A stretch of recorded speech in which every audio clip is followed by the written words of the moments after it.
Emmanuel Macron a encore définitivement pété les plombs, une fois de plus, épisode très spécial, centré sur sa truffe. Chers amis, il est l'heure du 138e épisode de La Farce Tranquille. Taisez-vous. En Mais cet homme est ahurissant. porte-parole du gouvernement. Ce que vous venez de faire, c'est super. Les copains, on se retrouve dans un contexte tout à fait particulier. Je vais tout vous expliquer. Avant ça, vous connaissez la procédure. Faut s'abonner, faut mettre le pouce. Ceux qui l'ont pas fait, je vais les menacer de mort. Enfin, classique, efficace. Alors, vous l'aurez compris. Pour les plus observateurs, on n'est pas sur le vrai décor. Ouais. Alors, c'est quasiment Hollywood. C'est vrai que c'est à s'y méprendre. Je t'ai vu douter. Mais nous sommes actuellement à Liège pour répéter le spectacle Zinzin, les amis. Parce que, bon, autant l'escroquerie chez La République En Marche, c'est inné. Le talent sur scène, non. Donc, faut bosser. On est obligé de bosser, on est obligé de travailler. Et donc, nous voilà du côté de la Belgique pour répéter, s'entraîner, les amis.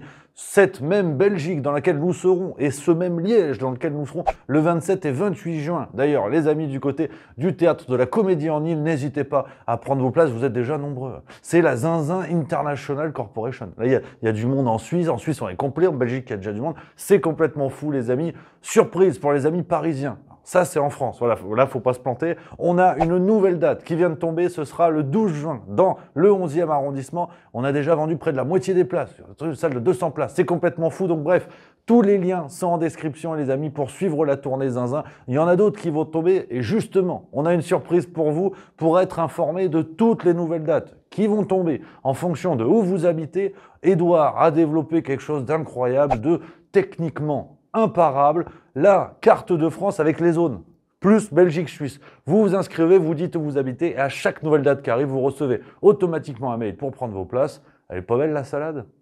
On attaque donc, les amis, c'est parti, vous l'aurez compris, épisode un peu spécial, mais on va faire comme à la maison, vous vous en doutez. Il y a des dingueries dans tout l'épisode, et des dingueries autour d'un même personnage. Ah, c'est Emmanuel Macron. Ah, il a lâché les chevaux. Il a complètement lâché les chevaux. D'ailleurs, ça tombe bien, c'était le salon de l'agriculture. Je disais que le talent s'improvise pas, mais quand même. On peut parler de génie. À un moment donné, enfin bref, c'était l'inauguration du salon de l'agriculture à Paris, le 24 février, du génie. Honnêtement, depuis Bienvenue chez les Ch'tis, j'ai pas vu une comédie aussi bien écrite. Ah, c'était extraordinaire. Tout est parti en cacahuète en l'espace de 24 heures. On s'en rappelle, je vous remémore un petit peu tout ça.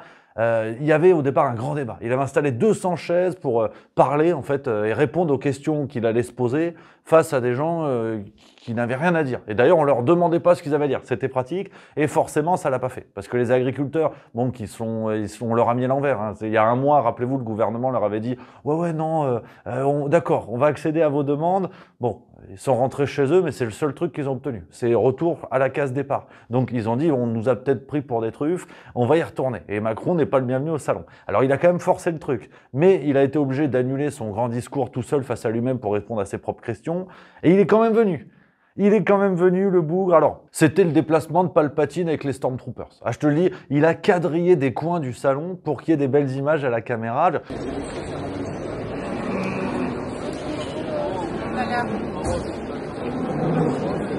Kim Jong-un m'a contacté via Uber Eats, m'a dit « Frérot, c'est du jamais vu, j'aurais pas osé ». Alors, il l'a dit en coréen du Nord. Bon, j'ai quelques notions, mais voilà, ça devient abusé. Mais en France, ça passe, tu vois. Alors, comme c'était le bordel, il a dû se mettre dans une salle dérobée du salon de l'agriculture. On l'a flanqué de quelques ministres en bois pour la déco. Donc, vraiment, l'équivalent d'un ficus Ikea en solde. Et il a parlé. Il y avait des caméras qui étaient là. Alors, qu'est-ce que vous avez à dire que personne ne veut entendre? Et il a dit, il a parlé, ils ont improvisé un débat. Alors pareil, autre séquence lunaire. Hein. Ils ont improvisé un débat avec des agriculteurs triés sur le volet, alors que c'était le bordel de partout. Eh, regarde.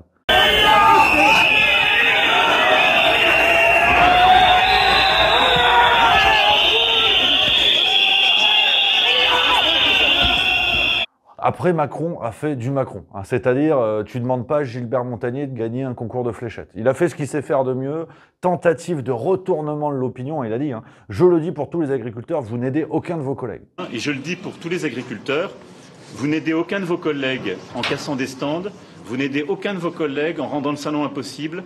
Ce qui fait un point commun avec le gouvernement, c'est que le gouvernement non plus n'aide aucun agriculteur. Ça, c'est quand même fort pratique. Il y a eu une séquence, alors je veux dire, Moïse qui marche sur l'eau, c'est un stagiaire de 3e à côté. Un mec arrive dans cette salle dérobée, dans ce débat improvisé. Il a un t-shirt, pas content, je sais pas quoi. Et Macron lui demande d'enlever son t-shirt avant de lui parler. Et le mec s'exécute. Ouais. Et il cherche aussi un peu les embrouilles quand même. On est au contact en basse. Regardez, j'ai gardé le t-shirt parce que je voulais venir avec. Ouais, mais c'est moche. Non, mais là, vous pouvez pas dire ça. Bon, ben, je l'enlève, mais... Ouais, enlevez-le. Je l'enlève, bon, ben, je l'enlève. Mais bon, on va se promettre des choses. Parce Alors, que je vous assurais, il y a 2 jours... Enlevez-le. Voilà, je l'enlève. Bonjour, Monsieur le Président. Enfin bref, pauvre débat, la mascarade ne marche plus, on le voit bien, c'est n'importe quoi, mais le truc, c'est que Macron a été vexé. Et là, faut pas vexer le petit prince. Faut pas vexer le petit prince parce que le 26 février, il nous a dit que finalement, concernant la guerre en Ukraine, il allait peut-être envoyer des Français. Si. Il n'y a pas de consensus aujourd'hui pour envoyer de manière officielle, assumée et endossée des troupes au sol, mais en dynamique, rien ne doit être exclu. Nous ferons tout ce qu'il faut pour que la Russie ne puisse pas gagner cette guerre. Alors évidemment, quelques heures plus tard, même l'OTAN, la direction générale de l'OTAN a dit non, c'est hors de question. Bon, petite parenthèse, la parole de l'OTAN, voilà, on a connu des arracheurs de dents qui étaient plus honnêtes. Mais pour l'instant, l'OTAN a dit non. L'OTAN a dit non, même Olaf Scholz, chancelier allemand, bon, plus ou moins chancelier de la France aussi, au rythme où vont les choses, mais même lui, il a dit non, on n'a jamais parlé d'envoyer des troupes hors ukrainiennes. C'est quand même bien plus confortable que les autres aillent se faire buter à ta place, voilà, pour te sauver la peau. Parce qu'on te le dit, si la Russie gagne, l'Europe va tomber. Pour l'instant, on fait crever les Ukrainiens. Puis quand il n'y a plus d'Ukrainiens, on trouvera des pays à la con, les Lettons, la Pologne, des trucs qui gagnent l'Eurovision normalement, et on trouvera une solution. Mais pour l'instant, Macron a pété les plombs. Tout ça parce qu'il était vexé du salon de l'agriculture. C'est extraordinaire. Alors, on récapitule, pour ceux qui n'ont pas tout compris dans cette séquence complètement folle. Macron voulait aller au salon de l'agriculture. Les agriculteurs ne voulaient pas. Il y est quand même allé. Il a fait un truc pour parler et faire vraiment son Macron devant les caméras. Et comme il n'était pas content et que ça l'a vexé, il veut envoyer les gueux à la guerre. Ouais. Macron, si tu veux, c'est le mec que tu n'as pas invité dans ta soirée. Il vient, il boit tout le champagne, il repart et il crame l'appart pour que les autres ne s'amusent pas. C'est quand même costaud. Alors, c'est vrai que, plus sérieusement, parce qu'on fait des blagues, on n'a plus le choix, sinon on se pend. Mais quand est-ce qu'on reconnaît le petit virage autoritaire du monsieur, qui prend des décisions tout seul pour envoyer des gens à la guerre? C'est sérieux. Là, tu veux faire la guerre à la Russie. Si demain, tu t'attaques à Singapour ou à Andorre, on peut bricoler. La Russie, c'est autre chose. C'est une autre paire de manches quand même. Et personne ne moufte. Tout va bien. Tout va bien. Il fait ça sur un caprice pour faire oublier la séquence du salon de l'agriculture. À un moment donné, on peut quand même se poser sa question. Même l'opposition est en train de prendre conscience que le mec devient zinzin. Et ils ont tous réagi. Mathilde Panot, Éric Ciotti, ils ont tous dit c'est pas bien, quand même, faut faire quelque chose. Mais ils font rien. C'est ce qui est extraordinaire. Alors que notre Constitution prévoit, à travers l'article 68, une procédure de destitution. Ils reconnaissent tous qu'il va nous envoyer à la guerre. Mais pour l'instant, ils ne l'activent pas. Quand même l'impression qu'ils nous prennent pour des cons, eux aussi. Alors on va y aller les amis, partie par partie, parce qu'il y a quand même eu d'autres actualités, même si notre dictateur en culotte courte récolte toute l'attention sur lui. Du côté de la République en marche arrière, on commence, c'est du génie. Parce que Macron, c'est la Ligue 1, mais attention à celui de Ligue 2. T'en as un qui veut monter un petit peu, c'est Gabriel Attal. Sud-Ouest nous dit dans un article du 23 février, le gars a pris un Falcon 900 de la République, donc c'est son jet privé, il monte dedans, il fait ce qu'il veut, pour faire Rochefort-La Rochelle. 7 minutes de vol. Ouais. Pourquoi? Pour visiter un écoquartier dans un territoire zéro carbone. Ouais. Parce qu'ils ont dit pour des histoires de sécurité, il n'avait pas le temps, un début d'hémorroïdes, enfin, on ne sait pas, mais il a pris l'avion pour visiter un truc écolo. Non, c'est génie, c'est génial. Et puis, parce qu'on n'est jamais avare d'une bonne com de merde, le journal du dimanche nous dit dans son édition du 25 février que Attal et Prisca Thévenot, c'est l'équivalent de son animal de compagnie, ils sont allés faire un loto à Surgères, ouais, avec des anciens et tout. Oh, ça fait peuple, c'est sympa. Quand t'as tout piqué aux gens et que tu peux leur faire gagner des nouveaux chicots, c'est quand même sympa. Et il était là, c'est l'homme du peuple finalement. Moi j'aime bien les lotos, et donc je vais remplir quelques grilles avec vous avant de repartir à Matignon. Voilà. Bonne soirée à toutes et à tous. Et sinon, la belle idée du gouvernement, vous en avez peut-être entendu parler, c'est ce livret distribué dans les écoles primaires pour les Jeux Olympiques. Ouais, ils ont distribué un livret, alors avec un article de Macron, bon, qui est hashtag Kim Jong-un sur tous les réseaux, un discours d'Attal, ça on n'a pas compris, et un discours à l'écrit bien sûr, d'Amélie Oudéa-Castéra. Alors ça c'est collector, parce que le jour où elle sera en prison, pour aller lui faire dédicacer à Fleury-Méringis, et une pièce de 2 €, ouais, une pièce spéciale des JO qu'ils vont donner à tous les élèves. Alors coût de l'opération 16 millions d'euros, hein, une paille, et il y a des gens qui ont râlé, forcément, il y a eu un reportage sur RMC quelques jours après, avec des parents d'élèves qui disent, mais en fait, 2 €, ça représente quelque chose pour les gens qui sont de plus en plus pauvres en France. Et là, ils distribuent une pièce qui est flanquée à la couleur des JO. Ouais. À l'intérieur de ce livret destiné aux écoliers, un édito du président de la République, un texte du Premier ministre et un autre de la ministre des Jeux Olympiques. Trop de politique sur ces pages pour Cathy Souffron, professeure des écoles en Gironde. On a l'impression qu'on sert d'agence de communication à destination des familles. C'est pas notre rôle. Et puis il y a cette pièce commémorative de 2 €, une pièce de collection pour le ministère, de l'argent qui n'a pas la même symbolique pour tout le monde, pour Samantha Fitt, enseignante dans une classe de CE2. On a des familles extrêmement pauvres. Cette pièce va représenter une source d'achat potentielle de quelque chose. On peut se poser la question du sens. Il est déjà long cet épisode.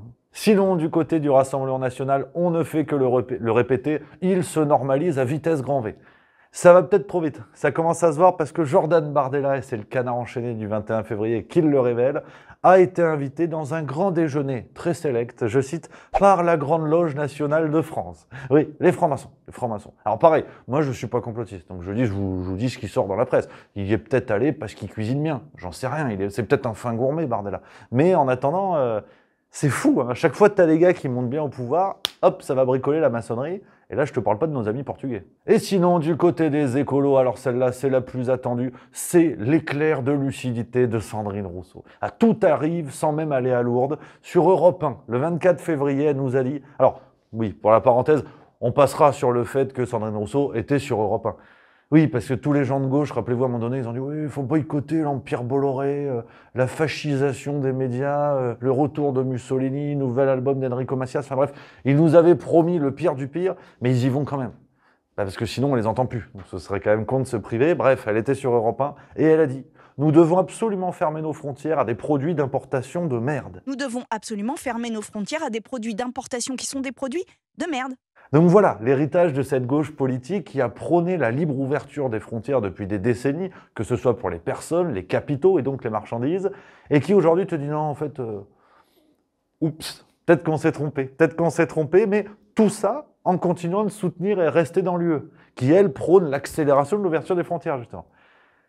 Ouais, c'est le proctologue qui te dit qu'il ne va plus utiliser ses doigts. Mais si c'est le genou, ça va faire mal. Donc voilà les amis, vous l'avez vu, épisode un peu spécial. On a fait comme à la maison, mais c'est la promesse avec la tournée Zinzin qui s'annonce. On vous emmène dans l'aventure avec nous et aujourd'hui on était à Liège. J'espère que vous êtes régalés. Ouais, bon. Là tout de suite, il n'y a personne. Mais je veux dire...